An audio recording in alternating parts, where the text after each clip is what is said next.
Hello students, अगर आप हमारे इस चैनल आरबीएस फिजिक्स पर पहली बार आए हैं तो सब्सक्राइब करना ना भूलें, बेल आइकन दबाएं, ऑल करें, जिससे कि हमारे वीडियो के अपलोड होते ही इसके नोटिफिकेशंस आपको मिल जाएं।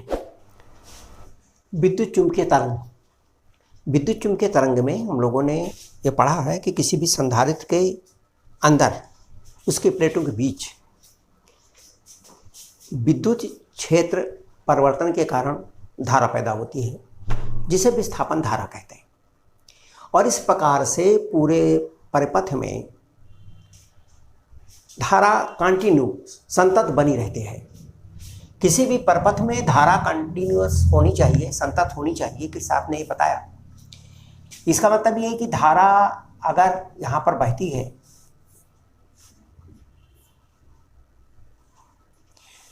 धारा यहाँ है तो धारा यहाँ भी होनी चाहिए, जबकि यहाँ पर धारा दिखती नहीं कि यहाँ धारा आ रही है, क्योंकि यहाँ पर कोई भी आवेश वाहक नहीं है।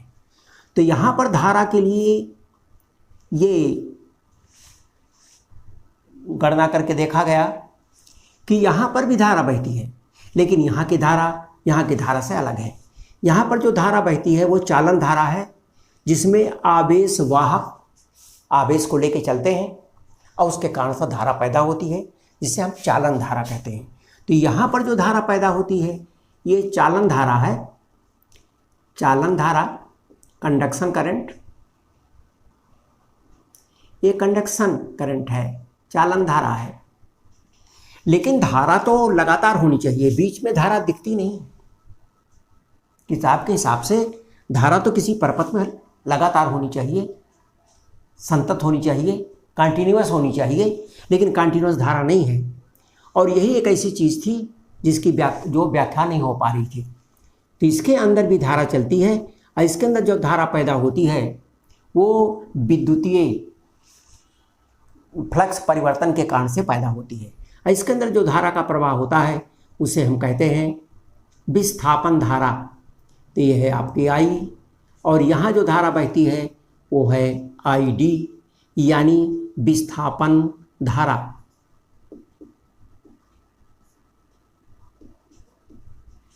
इस प्रकार से इस परिपथ के अंदर जो बहने वाली टोटल धारा है, टोटल धारा वो बराबर है टोटल धारा आई टोटल, ये बराबर है आई कंडक्शन धारा प्लस आई डी, ये टोटल धारा है। यहाँ पर चूंकि चालन धारा ही है, आई डी नहीं है, तो यहाँ से लेकर यहाँ तक और यहाँ से लेकर यहाँ तक जो धारा बहती है वो धारा चालन धारा है, और इसके बीच में जो धारा बहती है वो विस्थापन धारा है। यहाँ चालन धारा नहीं है, तो यहाँ चालन धारा नहीं है और यहाँ विस्थापन धारा नहीं है, और इस पूरे परिपथ के अंदर चालन और विस्थापन दोनों धाराएं प्रवाहित होती हैं। यहाँ पर जो चुंबकीय क्षेत्र पैदा होता है वो विस्थापन धारा के कारण पैदा होता है, और यहाँ पर जो चुंबकीय क्षेत्र यहाँ पैदा होता है वो चालन धारा के कारण होता है। ये तो हुआ विस्थापन धारा से संबंधित। जो मैक्सवेल थे, उन्होंने जो विद्युत के और चुंबक के मूल नियम थे, उन मूल नियमों को एक जगह संग्रहित किया, और वो मैक्सवेल के विद्युत चुंबकत्व के मूल समीकरण के नाम से जाने जाते हैं। तो मैक्सवेल के विद्युत चुंबकत्व के मूल समीकरण,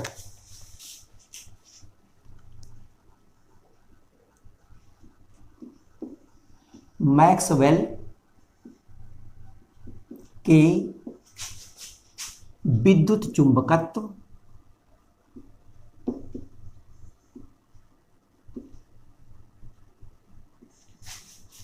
के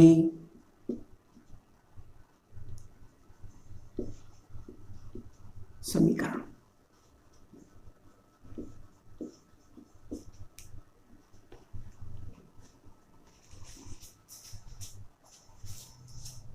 ये विद्युत चुंबकत्व के समीकरण है। अब इसमें विद्युत चुंबकत्व के समीकरण में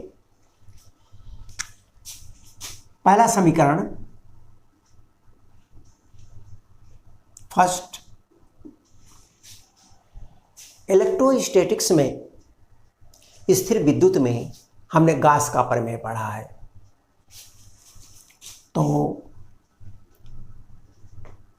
विद्युत, स्थिर विद्युत में, स्थिर विद्युत में गास का प्रमेय,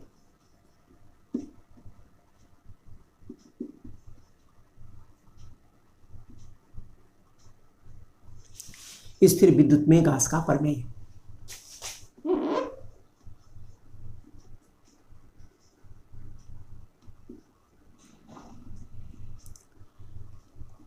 गास थ्योरम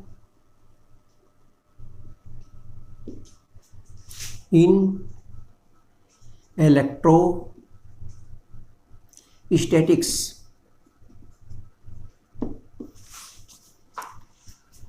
जानते हैं कि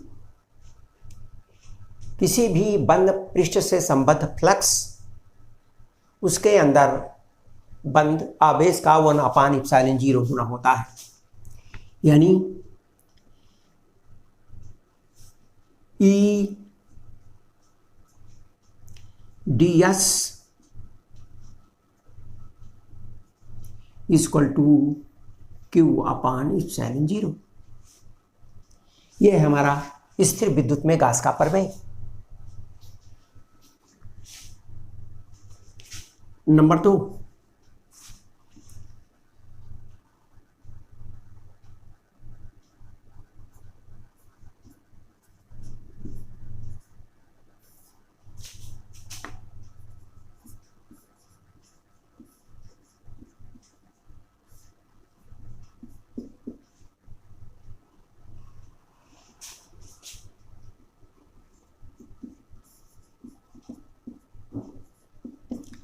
गास का प्रमेय, गास थ्योरम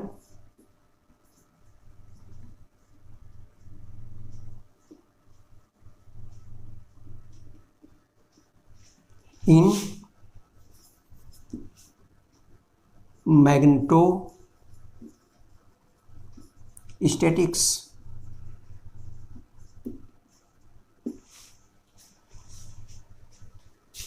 यह है B ds equal to 0। B ds equal to 0।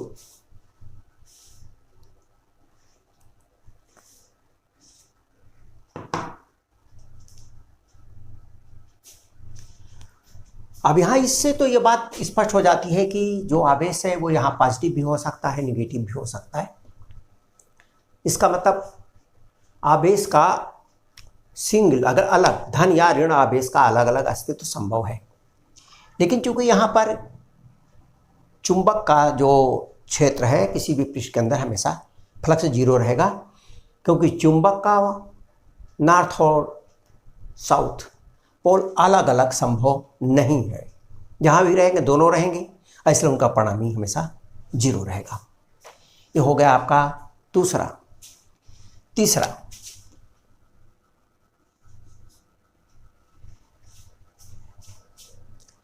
तीसरा है फैराडे का विद्युत चुंबकीय प्रेरण का नियम।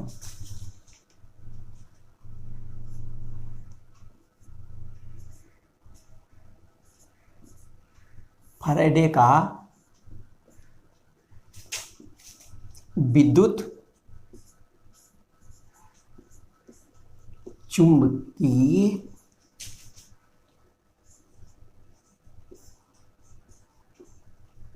प्रेरण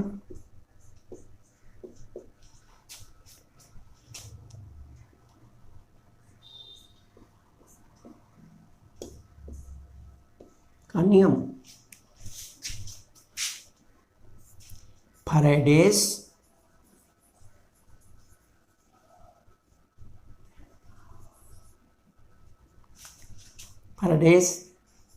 electromagnetic induction.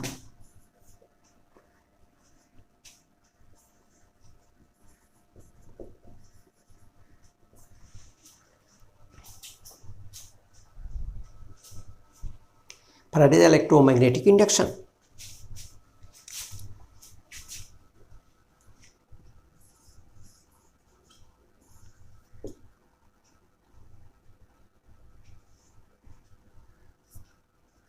Law of Faraday's electromagnetic induction. अब फैराडे का इलेक्ट्रोमैग्नेटिक इंडक्शन क्या है?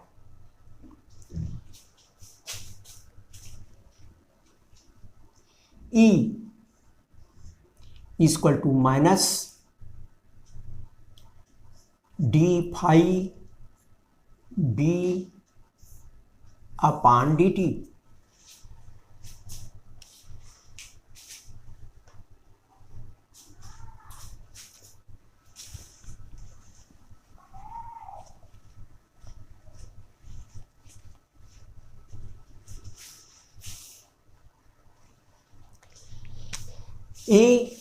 दिस इज इलेक्ट्रोमोटिव फोर्स, विद्युत वाहक बल या विभवांतर।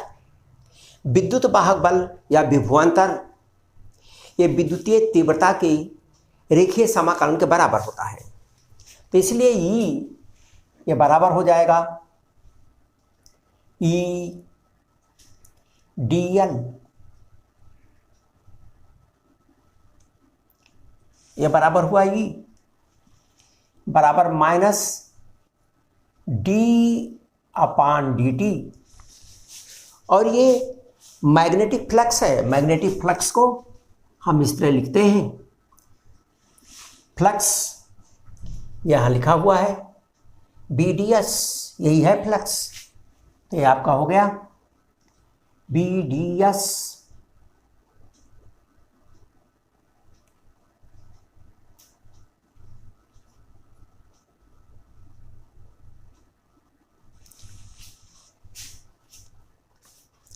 ये विद्युत चुंबकीय प्रेरण का नियम हो गया फैराडे का।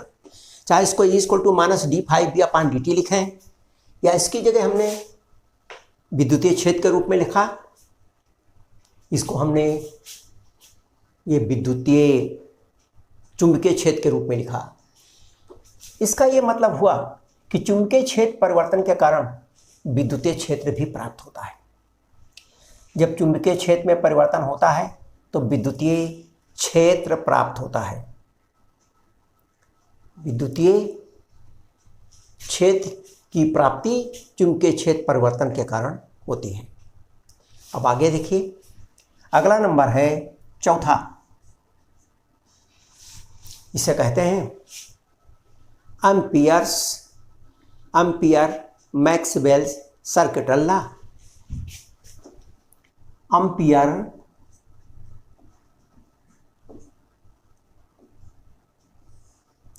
मैक्सवेल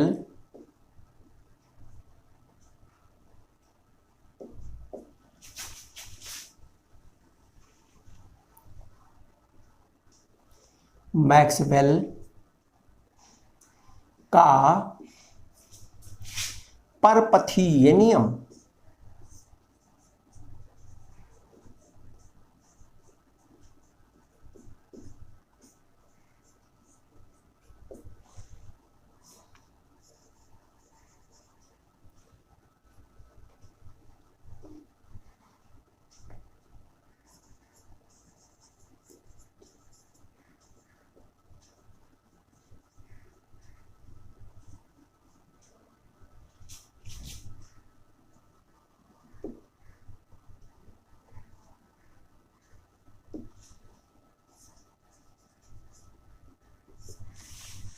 परपथीय नियम एम्पियर मैक्सवेल सर्किटल लॉ।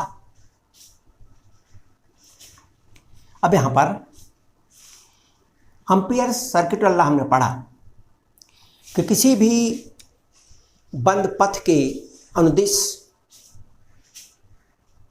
चुंबकीय क्षेत्र का रेखीय समाकलन उस क्षेत्र द्वारा घिरे या उस पाथ के द्वारा घिरे क्षेत्रफल से होकर जाने वाले धारा का म्यू 0 गुना होता है। यानी जो चुंबकीय क्षेत्र B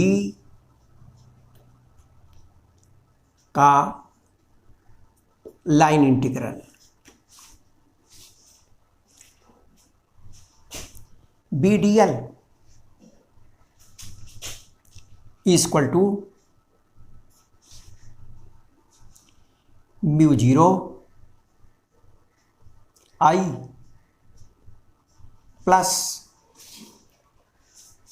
इसमें डिस्प्लेसमेंट करंट भी रहेगी, तब ये मैक्सवेल का भी नियम हो जाएगा। वैसे तो ये एम्पियर का इतना ही नियम है, लेकिन ये पूरा किसी भी संधारित्र के अंदर से होकर जाने वाली धारा की व्याख्या को नहीं करता, इसलिए इतना और है आगे ID, और ID बराबर होता है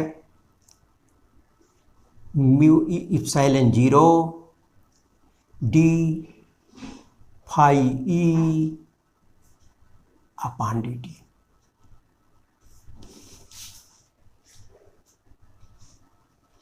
यहां पर ये ID है, विस्थापन करंट है, ये चालन करंट है।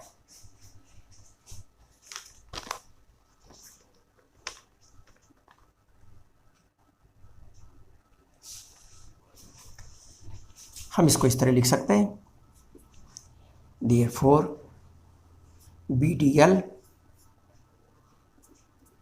Equal to mu 0 I plus mu 0 epsilon 0 d phi E upon dt। इस तरह से ये चार तो मुख्य मैक्सवेल के विद्युत चुंबकत्व के समीकरण है।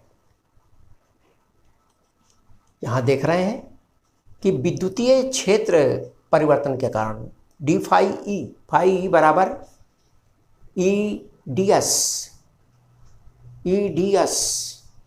बराबर फाई E, ये फाई E है, दिस इज फाई E यानी विद्युतीय फ्लक्स। तो d फाई E बराबर EDS, यानी विद्युतीय क्षेत्र की तीव्रता में परिवर्तन होता है तो उसके कारण भी चुंबकीय क्षेत्र पैदा होता है। धारा में परिवर्तन के कारण और चुंबकीय क्षेत्र के कारण में परिवर्तन, धारा के कारण और चुंबकीय क्षेत्र में परिवर्तन के कारण, दोनों के कारण से चुंबकीय क्षेत्र पैदा होता है। तो ये हो गए हमारे विद्युत चुंबकीय तरंग में जो मैक्सवेल के विद्युत चुंबकत्व के मुख्य समीकरण है। वैसे इसी में जो लॉरेंज का हमारा समीकरण है उसको भी जोड़ देते हैं तो 5 समीकरण हो जाते हैं। इसी में लॉरेंज का हम समीकरण भी जोड़ दें, लॉरेंज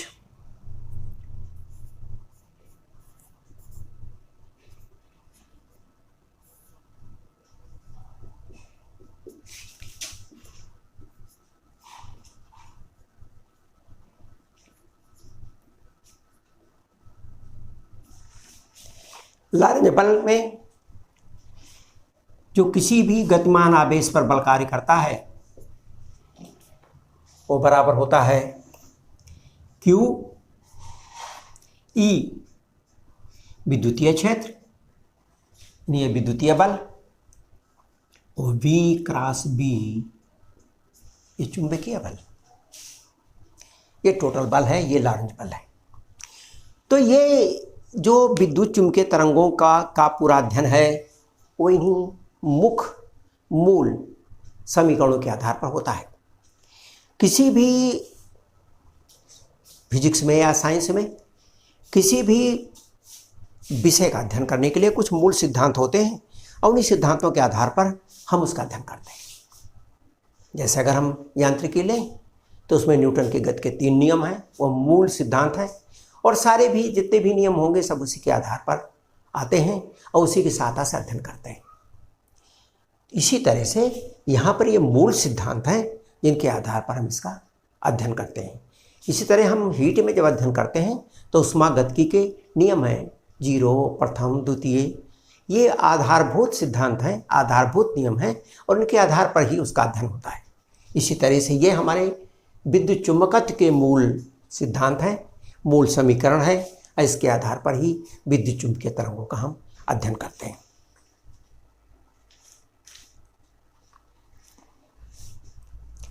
अब ये जो विद्युत चुम्बकीय तरंगें हैं, हमने आपको बताया कि विद्युत चुम्बकीय तरंगें ऐसी तरंगें हैं जिसमें कोई कण कंपन नहीं करता। विद्युत चुम्बकीय तरंगों में जो कंपन होता है वो विद्युत और चुम्बकीय क्षेत्रों का होता है। विद्युत और चुम्बकीय क्षेत्र कंपन करते हैं और उनके कंपन करने के कारण से जो विक्षोभ पैदा होता है, जो डिस्टर्बेंस पैदा होता है, जो ऊर्जा का प्रसार होता है, उससे हम विद्युत चुम्बकीय तरंग कहते हैं। और ये जो विद्युत और चुम्बकीय क्षेत्रों का जो परिवर्तन होता है, ये विद्युत और चुम्बकीय क्षेत्रों का परिवर्तन एक ही कला में होता है, एक साथ होता है। और इसकी उत्पत्ति के लिए भी बताया हमने कि ये वास्तव में जब कोई आवेश गतिमान रहता है, वो अपनी गति को बदलता रहता है, अर्थात वो त्वरित होता रहता है, वो दोनों दिशाओं में गति करता है, वो त्वरित होता है, तो उसके कारण इस प्रकार के क्षेत्र पैदा होते हैं, विद्युत और चुम्बकीय क्षेत्र। ये विद्युत और चुम्बकीय क्षेत्र दोनों एक दूसरे के लंबवत होते हैं और कंपन करते हैं, एक दूसरे को उत्पन्न करता है। विद्युतीय क्षेत्र परिवर्तन के कारण चुम्बकीय क्षेत्र पैदा होता है, चुम्बकीय क्षेत्र परिवर्तन के कारण विद्युतीय क्षेत्र पैदा होता है।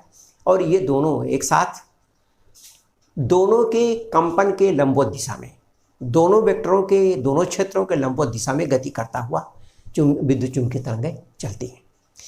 विद्युत चुम्बकीय तरंगें क्योंकि ऊर्जा की तरंगें हैं, इनके लिए किसी भी माध्यम की आवश्यकता नहीं होती। बाकी की जो तरंग है, ध्वनि की तरंग को चलने के लिए माध्यम की आवश्यकता है। आज निर्वात होगा तो वहाँ पर हमको ध्वनि तरंगें सुनाई नहीं पड़ती। इसलिए कभी कभी पूछते हैं कि चंद्रमा पर हम बोलते हैं, चिल्लाएं, तो क्या कोई सुन पाएगा? नहीं सुन पाएगा, पास ही क्यों ना खड़ा हो। लेकिन ध्वनि को चलने के लिए माध्यम की आवश्यकता पड़ती है, और चूंकि वहाँ वायु नहीं है, कोई माध्यम नहीं, इसलिए हम बोल रहे होंगे तो भी आवाज़ कान तक नहीं पहुँच पाएगी। तो ध्वनि तरंगों के चलने के लिए या पानी की तरंगों को चलने के लिए पानी के कणों की आवश्यकता है, रस्सी के तरंगों को चलने के लिए रस्सी के कणों की आवश्यकता है, किसी स्प्रिंग को कंपन करने के लिए उस स्प्रिंग के कणों की आवश्यकता है। सभी प्रकार की तरंगों को चलने के लिए कणों की या माध्यम की आवश्यकता है, किंतु विद्युत चुम्बकीय तरंगों के चलने के लिए किसी माध्यम की आवश्यकता नहीं है। केवल ये विद्युत और चुम्बकीय क्षेत्र हैं जो अपने आप निर्वात में भी ये चलते चले जाते हैं। निर्वात में इन विद्युत चुम्बकीय तरंगों की जो चाल होती है वो 3 × 10⁸ मीटर प्रति सेकंड होती है। 3 × 10⁸ मीटर पर सेकंड, जो हम जानते हैं कि प्रकाश की चाल है। और यह विद्युत चुम्बकीय तरंग, प्रकाश भी एक विद्युत चुम्बकीय तरंग ही है। वास्तव में जो हमारा विद्युत चुम्बकीय तरंग है, इस विद्युत चुम्बकीय तरंग में 2 प्रकार के वेक्टर्स हैं, 2 प्रकार के क्षेत्र हैं, 2 प्रकार के बल काम करते हैं। उनके परिवर्तन के कारण दूसरे प्रकार का, दूसरे प्रकार के परिवर्तन के कारण पहले प्रकार का, इस प्रकार से क्षेत्र पैदा होता चला जाता है। यानी विद्युतीय और चुंबकीय, ये दोनों प्रकार के जो वेक्टर हैं, दोनों प्रकार के जो क्षेत्र हैं, इन्हीं के कारण विद्युत चुम्बकीय तरंग पैदा होती है। ये दोनों, पहली चीज़ तो एक ही कला में होते हैं। दूसरी चीज़ है कि जो हमारा प्रकाश है, जो हमारी आँख को प्रभावित करता है, वो इसका इलेक्ट्रिक वेक्टर होता है। जो विद्युत क्षेत्र है, विद्युत क्षेत्र ही हमारी आँख को प्रभावित करता है।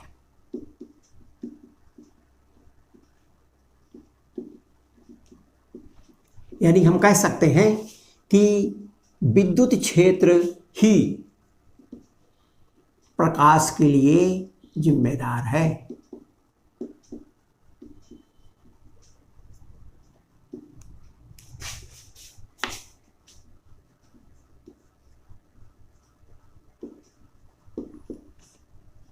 तो विद्युत चुम्बकीय तरंग में उसकी सहायता से जो चीज़ों को हम देखते हैं, कोई सामान है उसको हम देखते हैं तो प्रकाश की सहायता से देखते हैं। तो प्रकाश के अंदर जो इलेक्ट्रिक और मैग्नेटिक क्षेत्र हैं, उसमें ये जो विद्युतीय क्षेत्र है, इसी की सहायता से हम वस्तुओं को देखते हैं। अब ये जो हमारा विद्युत चुम्बकीय तरंग है, इसकी अपनी कुछ विशेषताएं हैं, इसके कुछ गुण हैं। अब इसके क्या गुण हैं वो हम देख लेते हैं। विद्युत चुंबकीय तरंगों के गुण। पहला, विद्युत चुंबकीय तरंगें निर्वात में चलती है, निर्वात में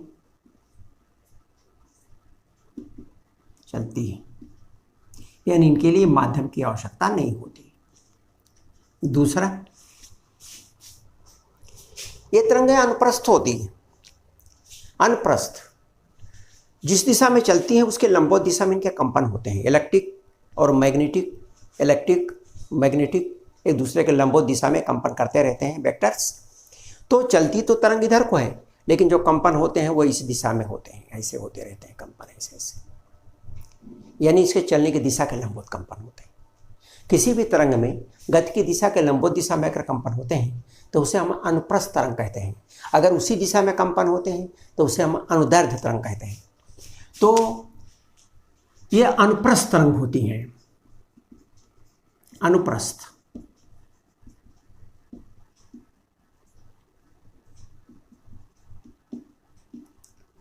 ये अनुप्रस्थ तरंग होती है। और चूंकि ये तरंग है तो तरंग के जितने भी गुण हैं वो इसमें सभी होते हैं। तरंगों के सभी गुण, तरंगों का गुण है इसमें परावर्तन, तरंगें परावर्तित होती, अपवर्तन, परावर्तन अपवर्तन, व्यतिकरण, विवर्तन। ये तो होता ही है, क्योंकि अनुप्रस्थ हैं इसलिए ध्रुवण भी होता है।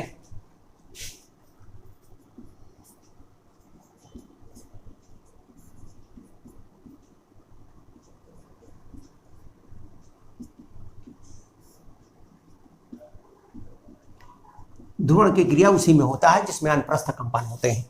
जहां अनुदैर्ध्य होंगे वहां नहीं होगी। और ये ध्रुवण ही ये सिद्ध करता है कि प्रकाश अनुप्रस्थ है। ये उदासीन होती है।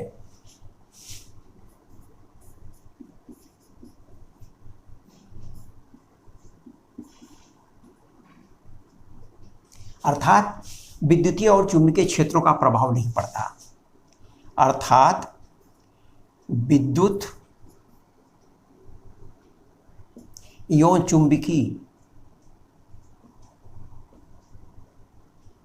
क्षेत्रों का प्रभाव नहीं पड़ता।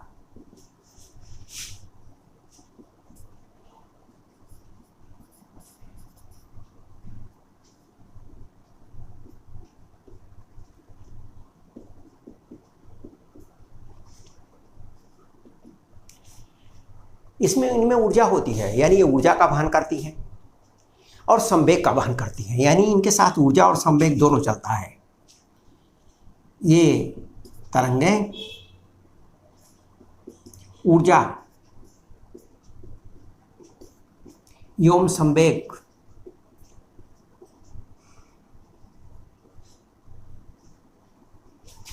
का वहन करती हैं।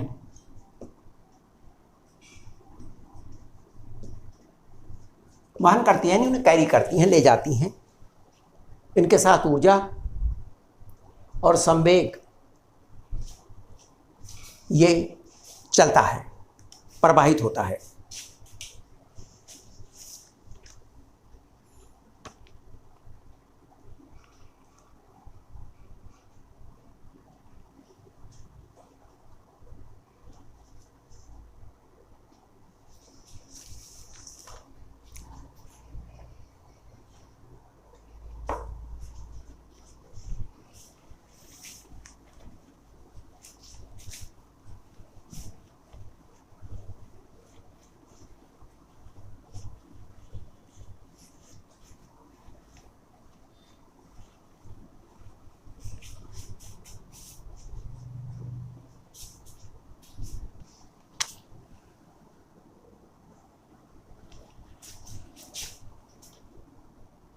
सीधी रेखा में चलती हैं।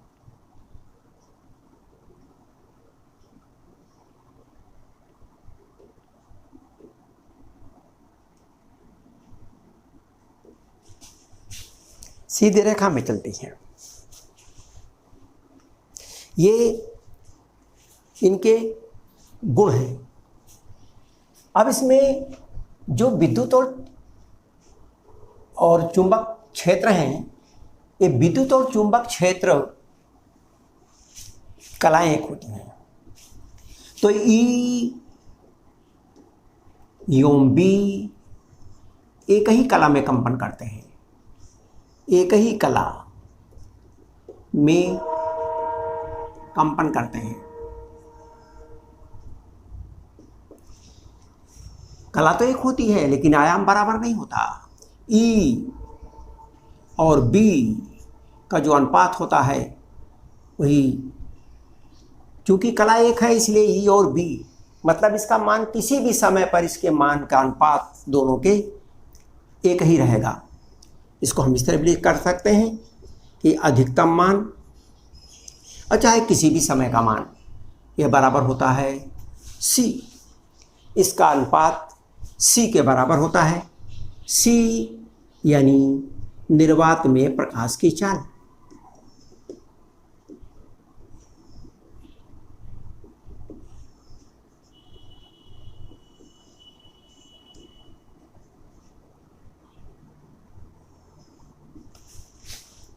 निर्वात में प्रकाश की चाल।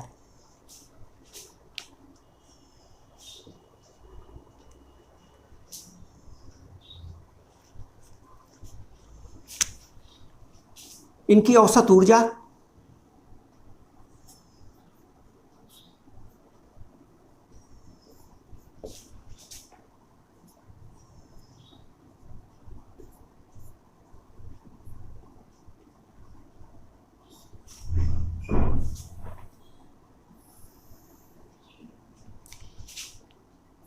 विद्युतीय क्षेत्र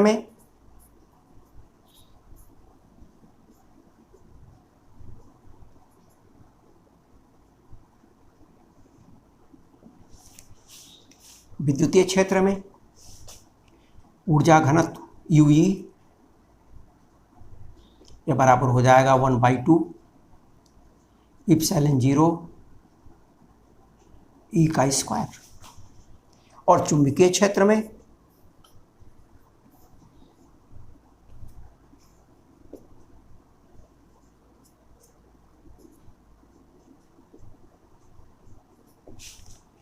UB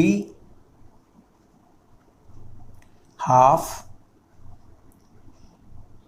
B स्क्वायर अपान μ0। जो इनकी औसत ऊर्जा है विद्युतीय क्षेत्र कितनी होती है और चुंबकीय क्षेत्र कितनी होती है, और इसलिए कुल ऊर्जा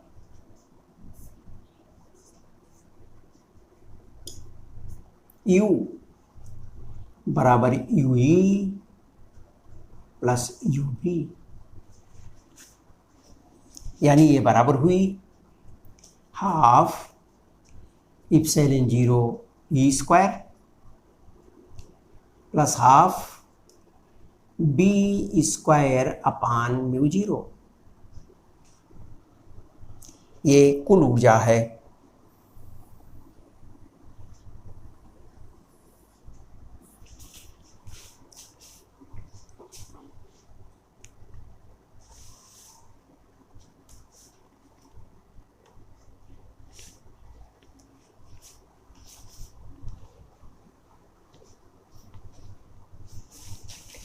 यहाँ जो UE है और UB है, दोनों जो औसत ऊर्जाएं हैं वो आपस में बराबर होती हैं। उनका दोनों का मान, परिमाण दोनों के बराबर होते हैं। यानी जितना UE होती है विद्युत चुम्बकीय तरंग में, उतना ही हिस्सा UB भी होता है। अर्थात जो संपूर्ण ऊर्जा होती है विद्युत चुम्बकीय तरंगों की, वो विद्युतीय और चुंबकीय क्षेत्रों में बराबर बढ़ जाती है। इसका मतलब ये हुआ कि जो UE है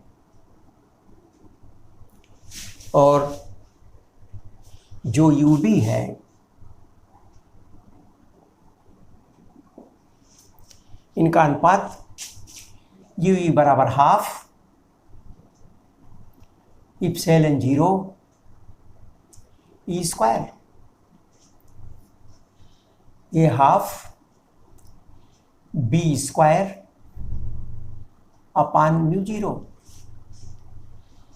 ए इक्वल टू बराबर हुआ इप्सिलॉन 0 म्यू 0। म्यू 0 ऊपर चला गया है, 1/2 से 1/2 कट गया, बाकी बचा E square upon B square. ये बराबर हुआ mu 0 epsilon 0 E upon B equal to C। E upon B equal to C। तो ये हुआ आपका C स्क्वायर और mu 0 epsilon 0 equal to 1 upon C square. यह है 1 upon C square into C square equal to 1 and therefore UE upon UB equal to 1, that is UE equal to UB। अर्थात दोनों ऊर्जाएं बराबर मात्रा में होती हैं।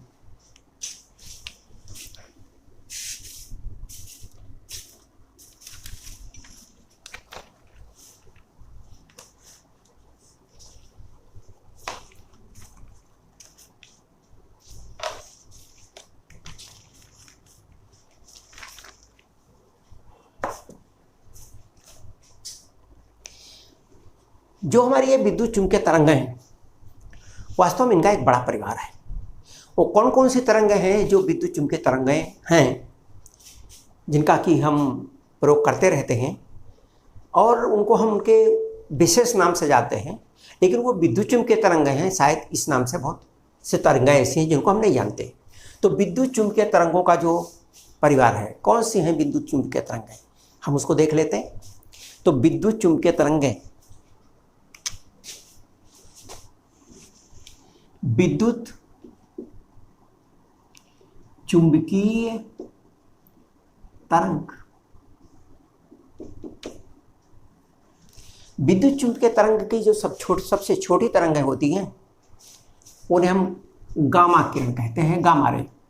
सबसे छोटी तरंग है गामा रे या गामा किरण।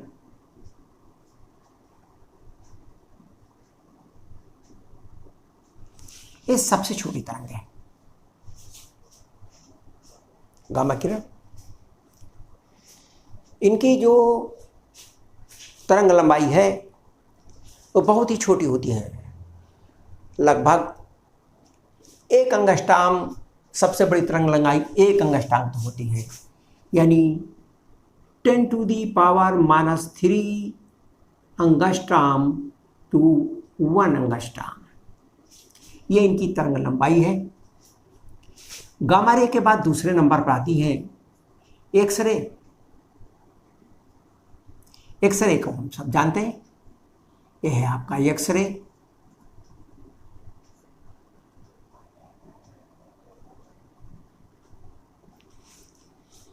ये 1 अंगस्ट्राम से लेकर और 100 अंगस्ट्राम तक होती हैं।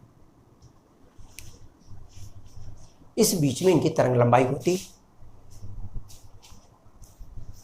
अगर इसको मीटर में देखें तो बहुत ही छोटी, 10⁻10 मीटर, जिसको हम अक्सर देख नहीं सकते। एक्सरे के बाद आती हैं परावैंगनी, अल्ट्रा वायलेट।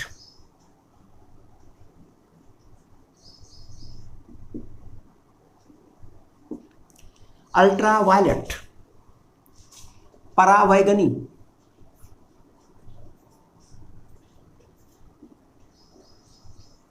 इनकी रासायनिक क्रिया बहुत ही होती है। इनकी तरंग लंबाई 100 से लेकर 3900 एंगस्ट्रॉम तक होती है।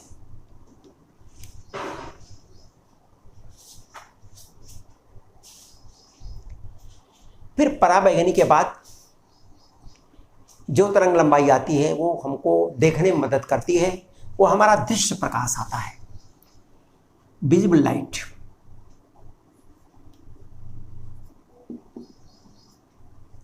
विजिबल लाइट, दृश्य प्रकाश।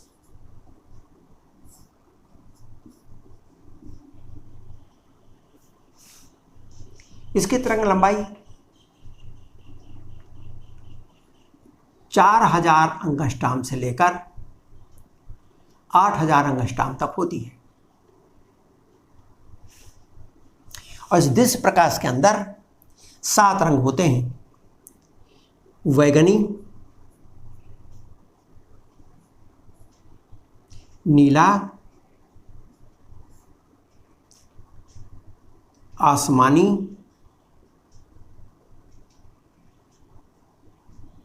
हरा, पीला, नारंगी और लाल।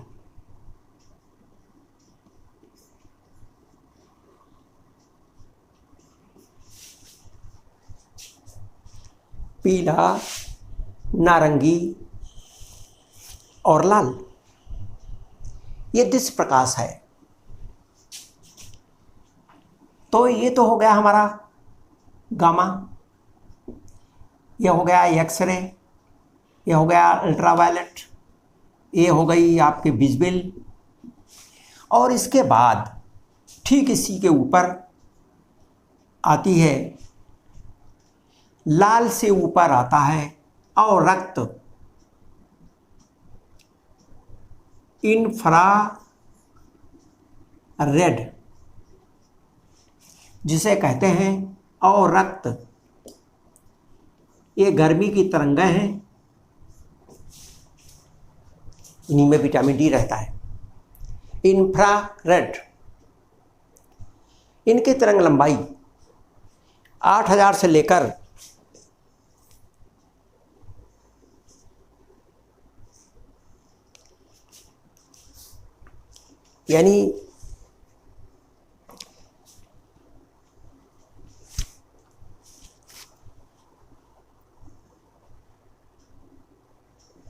8000 एंगस्ट्रॉम से लेकर और 10 की घात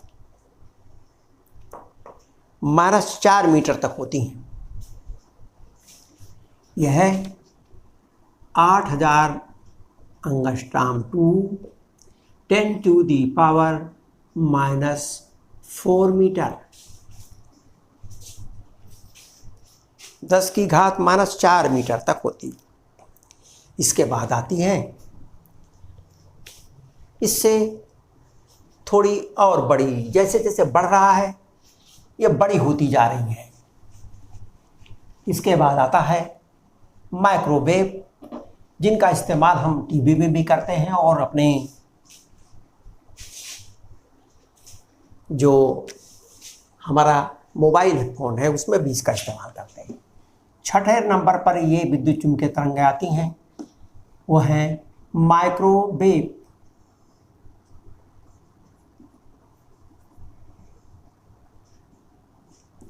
माइक्रोवेव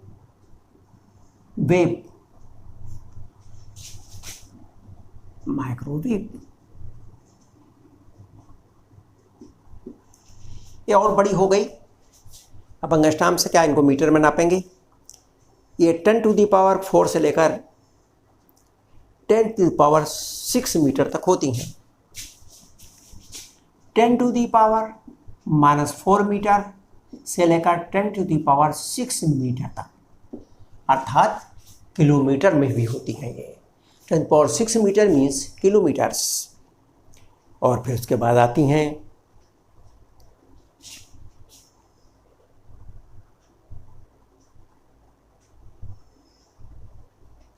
रेडियो तरंगें।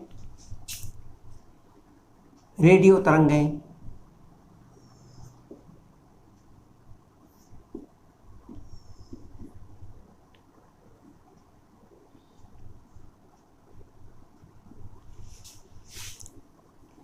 Radio waves,